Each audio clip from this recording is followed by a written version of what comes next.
All right. Well, welcome in, Freight Nation.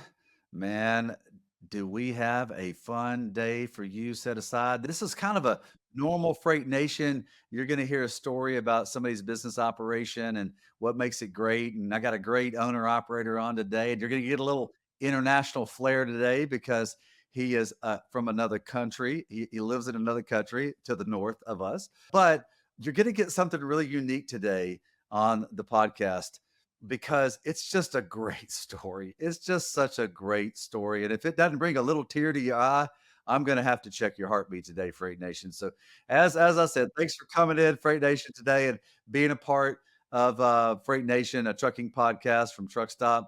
And we're so honored that we can bring these stories to you and bring just ways in which we can motivate you to learn something about the trucking industry, improve your operation, or improve the business that you have, and to be able to create more success for yourself and for your families. So it means a lot to us that you give us your time and listen today. So thanks for watching or thanks for listening and wherever you are. And we're going to kick it off with one great guest today, one of the great, wonderful truck drivers that we all know and love, Samuel Bissonnette. I like to say Bissonette. It's a great thing. He's an owner operator that lives in Quebec. And yes, that's not in the United States. For those of you that don't know where that is, that's to the north, the great white north of us. He's based out of Quebec, but he runs all over the nation. Presently joining us from Syracuse, New York, Mr. Samuel Bissonnette. Sam, thank you so much for joining Freight Nation today. Hey, thank you for the invitation. I'm really glad to be here tonight today. Yeah, well, I tell you what. So I want to start off and by the way, if Freight Nation, if I left a little part out of this, I'm going to surprise you with a story today, so that you're going to love this story. So, but I want to talk about Sam and his operation. He's been doing trucking ever since he was about 20 years old in Canada and kind of grew up. So, Sam, talk to me a little bit about.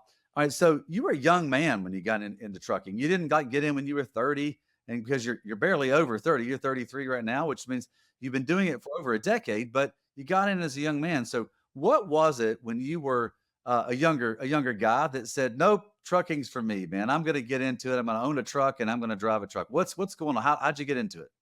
I mean, I started at 20 because I couldn't start before. That's the only reason I didn't start before.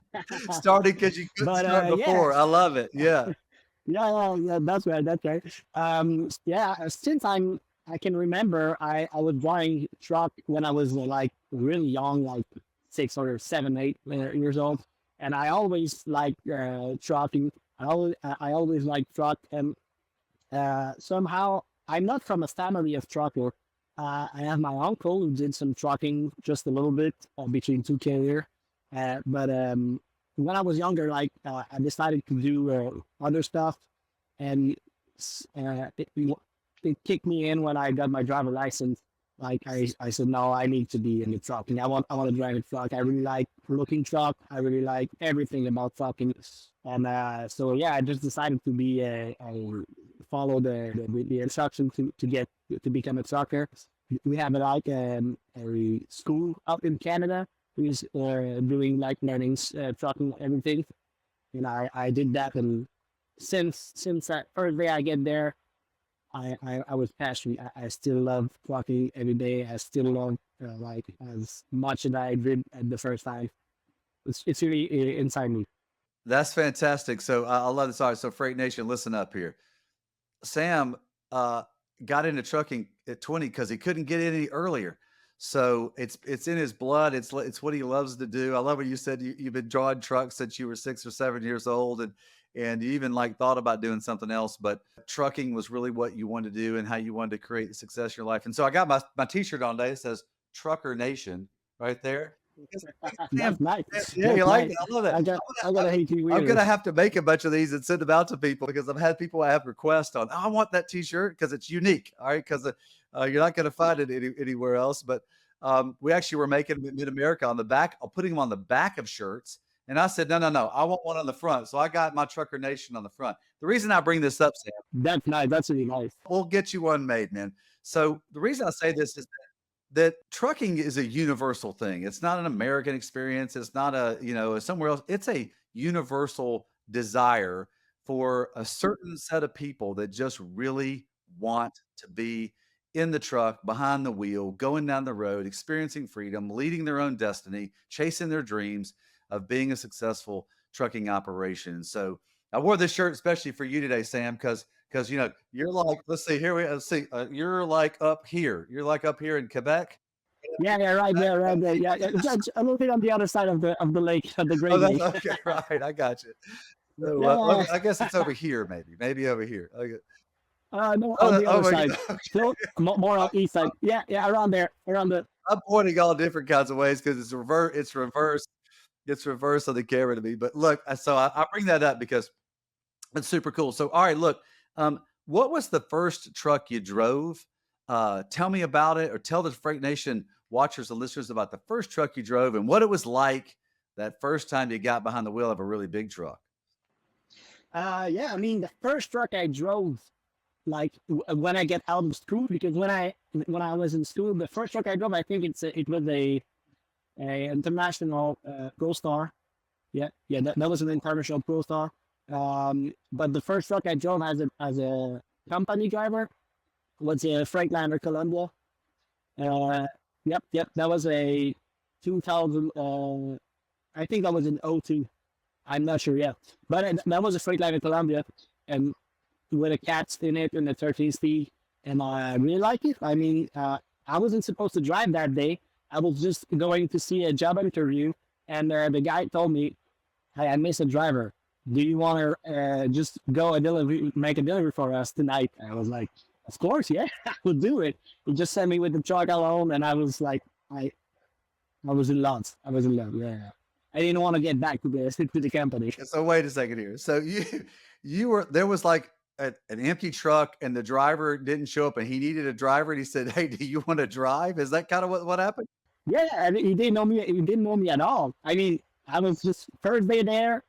We want to go tonight, and I was like, this guy has trust. This guy because he don't know me, didn't know me, so he didn't know if I was a good driver or not, you know. And I was a good driver, I guess, because he hired me just the next day. So I got to laugh a little bit because it reminds me of the movie Talladega Nights with Ricky Bobby when the driver jumps out of the car and goes and he didn't want to get back in. He's like, you know, got eating his chicken sandwich and the crew chief goes, "We got to get back on the track or we're going to lose our sponsorship. Does anybody want to drive?" And Ricky Bobby's like, "I want to go fast. I'll drive."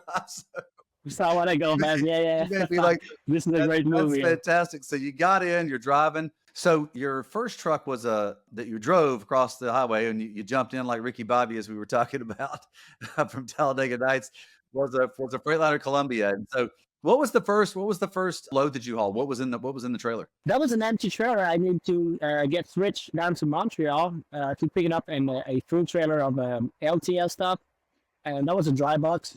And the truck I had was a day cab to do some local transportation. And yep, I just had to switch that trailer down in New York, down in Montreal, close to the airport, and get back to the to the shop. And All right. So you started out, you were working for somebody else at this time. And how long did you work for another fleet or another operation?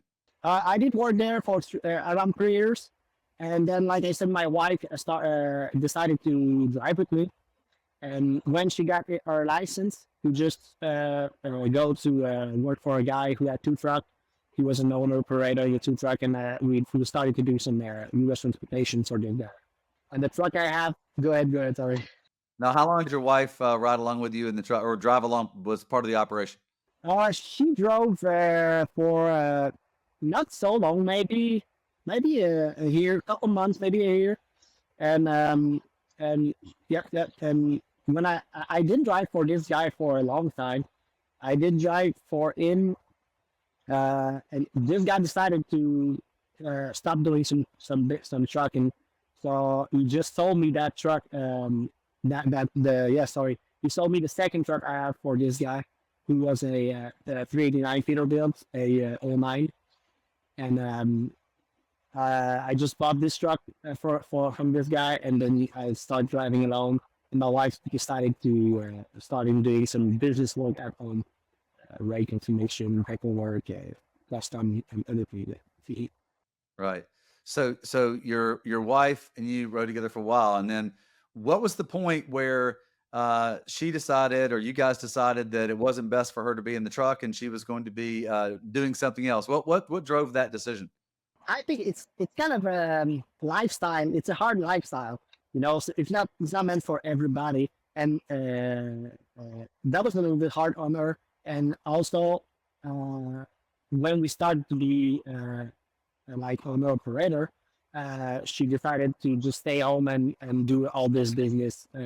And also, I was on the flatbed market, so it's not like some people who do like California with produce and everything on dry boats. It's easier to do some team driving in that case. On the flatbed Conestoga, it's not worth it every time. So sometimes we're just two people driving for the like I could have done this alone. So your operations moved forward when you became an independent owner operator, so running your own truck, getting your own freight. So are you the classic kind of setup where you're doing the operations as far as like driving the truck and making sure things get delivered and face to face with the customer, and then your wife is helping you secure freight. She's looking online and she's finding loads for you and working with brokers and stuff. Is that the typical setup? Or do you do all of it, run all the operations yourself? I find my own load. I find my load. Yeah, yeah, yeah. I find my load, and I do like the operation, driving the truck and meet the customer and everything, and make sure everything is good on the road. But she's the one to take care of all the paperwork, package, when we get a new broker, custom paperwork, invoicing, and all the paperwork stuff and the office stuff. She is the one taking care of this. All right. So you said you have a 48-foot Conestoga, and what's the loads that you love to carry? What are the favorite loads that you love to carry? My most common load I do, it's kind of the one I really like. It's up from up north Canada and it's going down to Georgia. It's kind of my it's kind of my most common lane. And I hold, as crazy as it can sound, I hold some scrap metal, loading with magnets, and I did have some side on my trailer. I carry this, but the load I really like to do, the lane I really like to do when I have a chance is going on the west coast. Go to the West Coast. Okay. I really like to do this, but I don't have always the opportunity because sometimes I could get there, but sometimes it's hard to get back from there up in Canada with a decent rate. That's the main problem here. To have a decent rate to get back from Canada. I got it. I got it. So you're hauling a lot of you're hauling from northern Canada down into Georgia, and then you like to go out west as well. So let me ask. So this is kind of fun. This is kind of an applicable thing. All right. So how has so you're young. I'd say you're one on the younger side. The average owner operator is closer to my age in 50s, 57 in America. So you're on the young side, but you've been doing it a decade. So you're not new. You're very experienced at doing this. How in the last, 6 or 7, 8 years, how has some of the improvements in the truck helped you? And then how has some improvements in like the availability of information helped you? I did start to do this. I was a owner operator for a company who used to find me load and yeah. So uh, the improvement I have, and it's not to make I mean, it will be good for you because the biggest improvement I have is when I encounter Truckstop.com. That thing's changed things because now I could do everything myself and find my own load and just deal with the broker the way I wanted to deal with the broker. Because I was working for a bigger company, and sometimes they tell stuff to the broker that I won't have told. I show up to the customer, and they think I was broke down somewhere, and that wasn't the truth. And now I can deal with the low broker myself and give a good service and be proud of what I'm doing, and just cut the middle people the most I can. Right. With the advent of like technology services or data services that you have access, you're able to really run your business all by yourself. Yeah, yeah, yeah, yeah.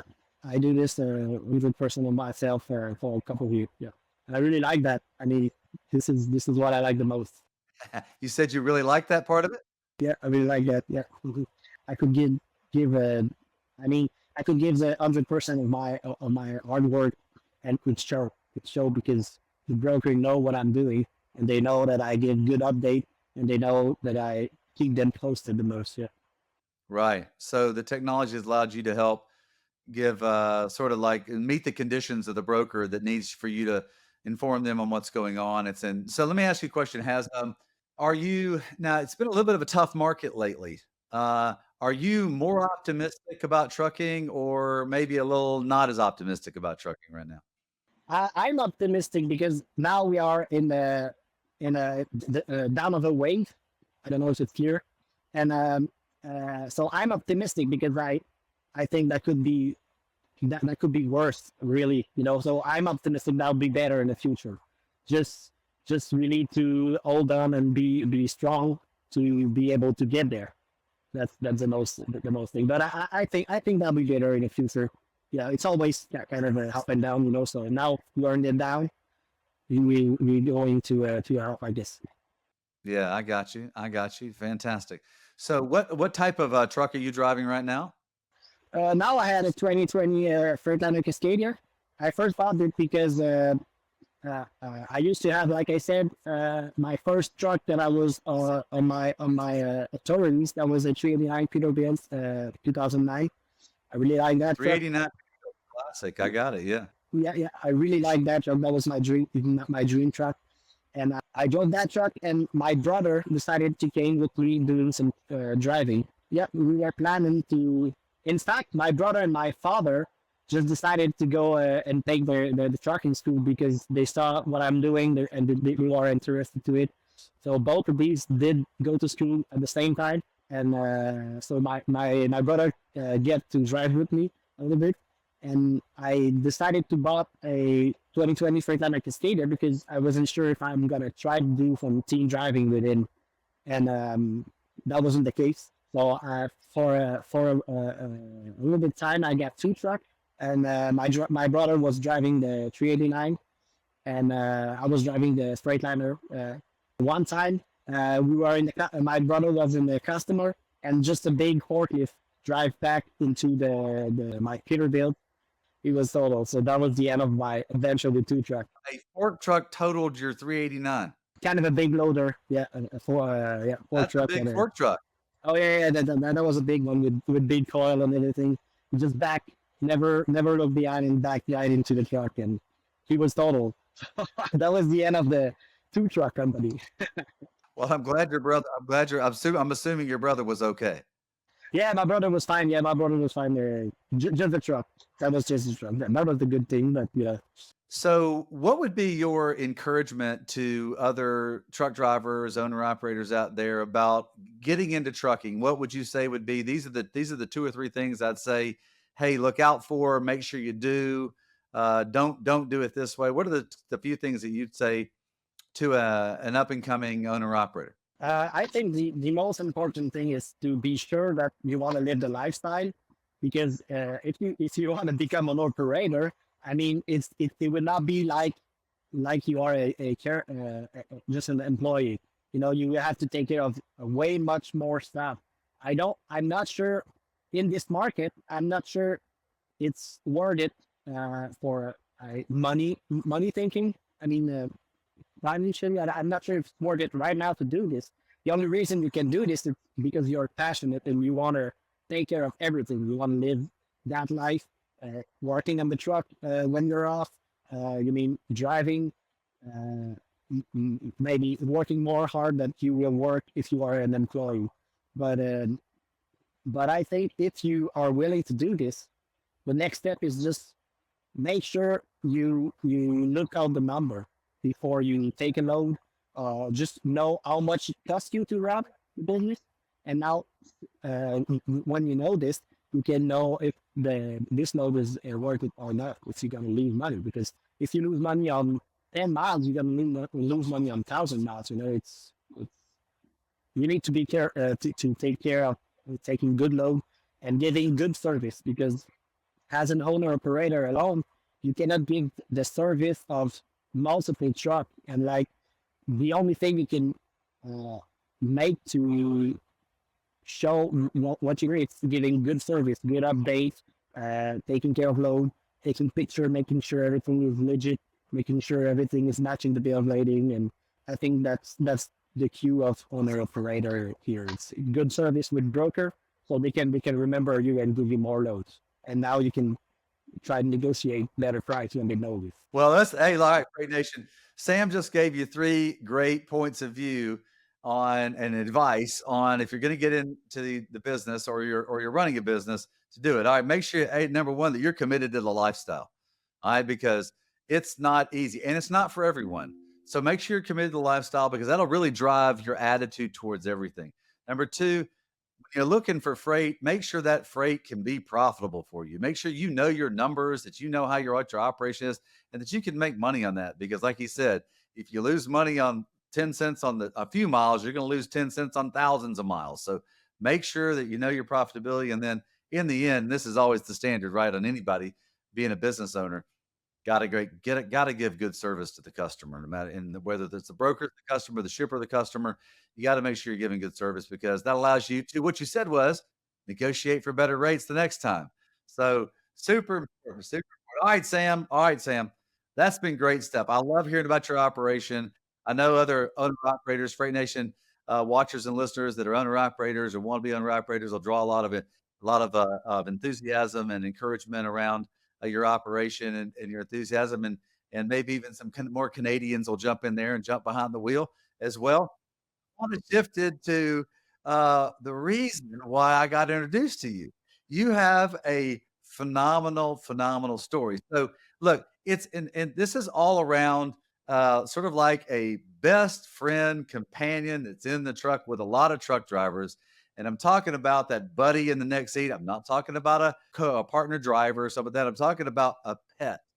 All right.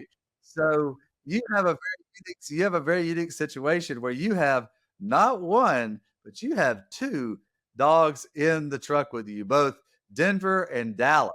All right, introduce us to Denver and Dallas, and then tell the story about what happened to Denver because this is super cool. So where's Denver and Dallas? Where are they?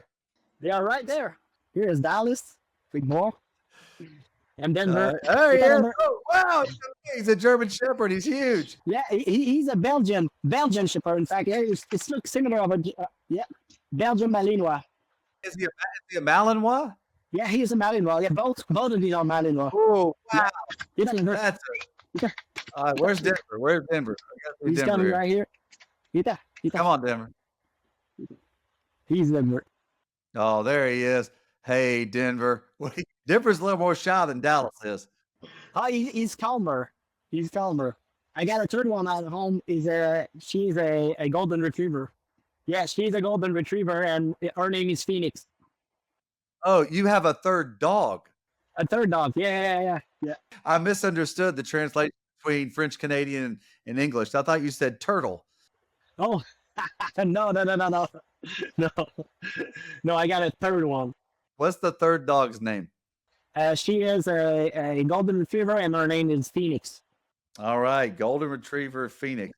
All right, so how did you end up with Dallas and Denver? And then tell us the story about what happened to Denver. Yeah, first, the first one I have was Dallas, and Dallas. We used to have another dog at home, and she was the companion to my wife while I was on the road. But this dog died, so we bought Dallas as a puppy, and the same time my wife was pregnant, and I don't know people who know that breed, Belgian Malinois. Those are a crazy breed, like hyper energetic, and they are crazy. So as a puppy, that was too hard for my wife to entertain him. She was like really pregnant. So I decided to bring him in the truck with me. And since I did that, he's always riding with me, and he really liked that. And I got Phoenix, the golden retriever, at the same time of Dallas, but she wasn't able to follow us. I drive bike, I walk a lot, and I mean she could not handle the stuff we are doing with the Belgian Malinois Dallas. So I decided to have Denver, the second one. And like I said, I do a lot of bicycle with them, and that was what I was doing when I've lost Denver in Virginia in Blacksburg. Yeah, I was doing bikes, on the path, and that was too narrow. So I had to unhook them because they have some trees, and I didn't want them to like, be stuck between me and the trees. And I unhooked them, and as soon as I did this, Denver saw a deer at the same time, and he just started chasing him. So Denver took off. He just took off, but I wasn't too afraid because normally you get back and it's not a problem normally. But I don't know what happened this time, but he just took off and never get back. And I started looking for him, like, Oh, no way. yeah, really hard. So Denver took off chasing the deer and didn't come back. So what'd you do? I was with Dallas and I was riding bike, and it's kind of a bike path with small trail down there. And I was asking everybody, "Did you see this dog? Did you see my dog somewhere?" And uh, a young man starting to try to help me. He was trying to find him too at the same time. And I spoke with people, and like maybe an hour after this, I heard somebody says, I got it, far away. So I start running, and just a little bit before I get there, he just ran off again, and he did go on the street, and I didn't find him. I was still looking for him, and around a couple hours after this, it was like around 10 at the same night I lost him. We got a call from a PUD dispatch, and a dog fitting description of Denver was hit by a car, like Oh, your heart must have dropped. Yeah. 5 miles away from where I've lost him. So we decided to get there. At this time, I got a couple people helping me. They are really nice, good hard people. And we get there. We didn't find him. But 2 hours after this, somebody saw him still running. So I wasn't too afraid he was dying. He was dead or he was really injured. And we got a couple sightings in the next days around this location. So you stayed. So when Denver ran off, you stayed there looking for him. I stayed there the most I can, the most I could, and but I had a load. I had a load on my trailer that I needed to be unloaded. This load up north in Canada, so I couldn't stay. I couldn't stay until I find him. I had to get back in Canada. I dropped the load, and I drove down to Blacksburg empty because that was like on Friday. Yeah, I was delivering on Friday, and I could spend the weekend home waiting to get another load and get back to Blacksburg. I mean, I could not. I needed to try to find my dog, so I dropped the load, going back to Bradford, Virginia, empty. So how far is it from where you dropped the load back to Blacksburg, Virginia? It was around 700 miles, 800 miles. Yeah. Oh yeah. I mean, I couldn't wait. The whole weekend. So you get back down there. Yeah. I get back down there, and I found the load there the week after. So going back to Canada. So I mean, I knew I would have something to move after. But I get back there, printing some flyer. I got a printer in the truck. I think I print 600 or 700 flyers in the truck. Lars, wow. The only thing I was doing is walk, try to find the dog, and at the same time I put gives flyer to people, and I was walking on this residential street, and I was putting flyer in each mailbox. I was giving flyer to the postmaster, talking to all the shelter, talking to everybody on the path, and people starting to really help me in that. I got a bunch of people who give me rides because I was in the truck or on the bicycles, and sometimes I mean that was hard for me to move in the city. So I got people who give me ride all day. I got really good people who help me a lot down there. But eventually I needed to get back, pick up this load and get back up to Canada again. So I did that, and I pick up another load down there going to Georgia. So on my way, I stopped there again. So when you went back down, hang on a second. When you went down to Blacksburg the first time after driving 700 miles, passing out 600 flyers, talking to everybody, get all these people looking, still didn't find Denver. So you had to go back to Canada again to deliver the load. And so then what'd you do? Then I just delivered that load, and I pick up another load going to Georgia. So I knew that this is my regular lane, the most common lane I do. So I know that I will draw the same place, and I know that I have time to stop in Blacksburg again, try to find the dog again, the more I could. And I decided to hire a person who do some dog tracking with another dog. Oh, wow. You hired a tracker. This company is called Professional Pet Tracker, and they are really good. I didn't know that that thing exists before I tried her. Yes, so we tried it. The same day the person arrived with the dog. She was coming from Maryland, so she had to drive a long way too to get there to help me. So the first day we arrived there, we had a new sighting up in the mountain. It's kind of a big mountain with a lot of trail and everything. So we decided to get there, but that was hard to find how it's worked when you get a tracker dog. You need to have something of Denver so you can smell, and you need to know the exact location where the dog was seen. But that was hard to know. The guy saw him and he told us like half a mile up this trail in the mountain, but it's kind of hard to know the exact place Denver was. So that didn't really work well with the tracker dogs. We tried a lot, but that didn't really work well. But after this, I finally had to get back to Georgia to deliver my load. So I go down there and I pick up something else going to Canada. And I just, on my way back, I stop again in Blacksburg. And then we got a couple sighting in the same area. He was hanging out. He was hanging in the mountain for almost 1 week with the sighting he had. So another sighting. Okay. Another sighting, so I decided to bought. I think I bought like 20 pounds of ground beef, and I have a barbecue in my trailer. So I decided to go there with the truck in the mountain. Oh yeah, yeah, 20 pounds of ground beef. I bought some bacon.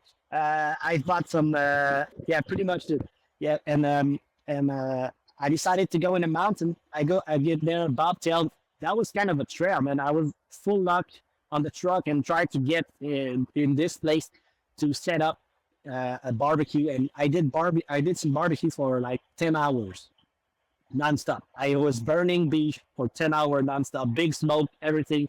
Around 10 p.m., it was dark and I was still doing some barbecue. Around 10 p.m., I heard something in the wood walking towards me, and I was like, maybe it's him. So I just saw two eyes, and I saw kind of a reflective vest. He has a reflective vest on him. I saw this, and I was like, oh, I stopped moving because I knew he was on flight mode. It's called flight mode. So that means even if he saw his owner, he might gonna run us. So I wasn't moving. I tried to let him come to me, and at one point I moved, and he just ran off. I was so devastated because it was 2 weeks I was looking for him, and that was the first time I saw him. Yeah, that was after 2 weeks. Yeah. So that was the first time I saw him, and he just ran off. So I decided to take all my stuff and go up the mountain 1 mile more. But I'm with my truck. I'm bobtail, but I was driving with a semi truck in the mountain. I didn't know if I was able to turn around. Everything was dragging. I was like, oh man, that's not a good spot. But I didn't have any choice. So I get there. I start doing some barbecue again. But now I was laying in the mountain. Yeah, still in the mountain, in the trail. I mean, that must be hard to get there with a car. So just to give you an idea. So I was doing some barbecue again. My driver door was open, and I was laid down in my bed, not to sleep, just to wait a little bit during the barbecue. And so at some point, Dallas started to bark at the window. So I took him. I tried to not to make him silent, and I saw Denver coming out of the woods, and I was like, "Oh my God!" I held my breath, and everything stopped. I didn't move, and my driver door was open, so I saw him make circle around the truck. I did left some food on the footstep, and I was like, maybe he's gonna eat something there, and he's gonna go after. I'm not gonna try to scare him again. The plan was to know where he's hanging out and put some trail cam and a big like a dog trap to catch him. That was the plan. But the driver door was open, and at some point he just jumped into the truck. And yeah, he was standing right where I am sitting right now, and I was in the bed. So I was right in the bed there where the dogs are, and he was standing right on the driver's seat, and I saw in his face, he was smelling the air of the truck, and I saw in his face that turned like he knew he was back home now. So his face changed, and he just walked to me, and he was so angry. He was tiny, tiny. That was crazy. Oh yeah. He was tiny. You could count all the bones he had. No way. Oh, goodness. That he didn't eat for the whole 2 weeks. And so I just shut the driver door as soon as I can. I did. I said, Yeah. "No, you stay in the truck, buddy. You stay in the truck." So I feed him, and I couldn't believe it. I was crazy. At this point, it was like midnight, and that was exactly 2 weeks. I've lost him on the 10th, and I Wow. found him the night of the Midnight in 24th, 2 25. weeks, he jumps in the cab. Oh my god, you get the door shut. I gotta ask this question, Sam. I realized that Denver was home. How did you react? What was your emotional state at this point? I think I couldn't believe it. I mean, I was thinking maybe I was dreaming. I I didn't know. I was really crazy because I was really a couple hour before this that that been 2 weeks. So I was like, I don't know if I will be able to find him. Now I'm lucky I got some load on that day, but I would not have a load for. I mean, maybe I would not be able to get back here sometime. So yeah, I was really happy. I mean, I was really happy. I've called my wife. I wake her up, and she was crying, and I think she called me a couple time after this just to ask me if that true. Is that real? It's a great story. So and I just get back out of the mountain, and yeah, I get back to my trailer, and we had a good night of sleep. So, oh my gosh, I bet you had one of the best nights of sleep ever because for 2 weeks, you were just so panicked. I just when you said I drove 700 miles back empty to find my dog, you know what that tells me, Sam? It tells me, number 1 is that you got a great heart, and that, whether it's a dog, your best friend, whatever it is, you're gonna be dedicated to your friendship and your connection to that animal or that other person. So that tells me that explains a lot to me why you're successful at your trucking operation. So, all right, so what an exciting story. All right, so you showed them, they jumped up in your lap there, but I'm gonna show the Freight Nation watchers a little picture here of you and the dogs here. Here we are right here. Boom, there we are. Look at them. He sent Sam some truck stop stuff for himself and Dallas and Denver and for Phoenix and for everybody. But that's you got your arm there around Denver, right? Yeah, that's Denver. Yeah, I like their tongues hanging out right there. that was also in North Carolina. It was a hot day. Well, they look great, man. But let me tell you something. For anybody that wants to look at getting Belgian Malinois, you better get your rest because those dogs are energetic. These are the dogs that they use in the military and the police forces to guard and take down, people that are not following the law. So, Belgian Malinois are great dogs, but boy, are they full of energy. That is a fantastic story, man. Thank you so much for coming on and talking about that, telling us the whole story. And man, thanks for providing inspiration about, you know what? You never give up. You just don't give up on your work, on friends, and you sure don't give up on your best friends. Your old puppy dog's there in the picture, man. What a great story. Thank you for sharing that. It's my pleasure. Thank you for the invitation. Well, Freight Nation, man, I hope you got a lot out of this story. I know I did. I got to read it, but boy, it is so much more fun listening to Sam tell the story about Denver's homecoming and how I'm sure Dallas was a part of that because he was woo woo. He's barking in there in the back, saying, "Come on, get in the truck with me. I miss you, I miss you." So, man, thank you so much for sharing that story. I appreciate you also talking about your business and providing inspiration there, where you were talking about making sure you pay attention to the lifestyle, the profits, and giving good service. And this is all look, Freight Nation. This is what trucking's about right here. This is a story about what trucking's about. It's about great people who don't give up on anything to try to chase their dreams and create success and make sure they're surrounded by great people, including their puppy dogs. So, Sam, thanks again so much. So, Freight Nation, that's a wrap. Check Sam out anywhere. I'm sure there's some stories that I know you were on the news as well. So check some stories out if you want to look into more about this. But we just appreciate Sam being on today and being a great customer and a great representative of our industry, the trucker nation out there. Just appreciate you being that, Sam. Again, thanks you so much for being on. And Freight Nation, don't forget to work hard, to be kind, and we say stay humble, and also never give up on a friend, especially when it's your dog. All right, Sam, thanks a lot. Thank you so much. Thanks for watching, Freight Nation. We'll catch you the next time. On behalf of the Truckstop team, thanks for listening to this episode of Freight Nation. To find out more about the show, head to truckstop.com/podcast. If you enjoyed this episode, make sure you hit subscribe so you don't miss any future episodes. Until then, keep on trucking and exploring the open roads with Freight Nation, a trucking podcast.